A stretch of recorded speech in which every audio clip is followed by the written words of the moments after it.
ఆర్యవైశ్య సంఘం అభ్యున్నతి కొరకు ప్రతి ఒక్కరూ అహర్నిశలు కృషి చేయాలని ఆంధ్రప్రదేశ్ ఆర్యవైశ్య మహాసభ గౌరవ చైర్మన్ టీజీ వెంకటేష్, ఆర్యవైశ్య మహాసభ అధ్యక్షులు ఇల్లూరి లక్ష్మయ్య మరియు కడప జిల్లా రూరల్ ఆర్యవైశ్య సంఘం అధ్యక్షులు వల్లంకొండు వెంకటరమణలు పేర్కొన్నారు. ఆదివారం కడప జిల్లా బద్వేల్ మున్సిపాలిటీ పరిధిలోని మైదుకూరు రోడ్లో ఉన్న ఆర్ఆర్ కన్వెన్షన్ హాల్లో కడప జిల్లా రూరల్ ఆర్యవైశ్య సంఘం నూతన కార్యవర్గ ప్రమాణ స్వీకార మహోత్సవాలు అత్యంత వైభవపేతంగా జరిగాయి. కడప జిల్లా రూరల్ ఆర్యవైశ్య సంఘం 2026-28 సంవత్సరానికి సంబంధించి నూతన అధ్యక్షులు మరియు కార్యవర్గ సభ్యుల ప్రమాణ స్వీకార మహోత్సవాలను అట్టహాసంగా నిర్వహించారు.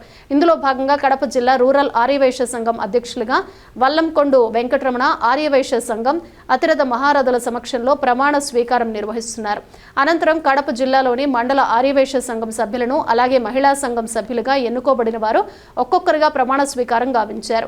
ఈ సందర్భంగా ఆర్యవైశ్య సంఘం అభ్యున్నతి కొరకు ఎలాంటి ప్రణాళికలు గావించాలి, ఎలాగ ముందుకు వెళ్లాలి అన్న అంశంపై ఒక్కొక్కరు అతిరథ మహారథులు వివరించారు.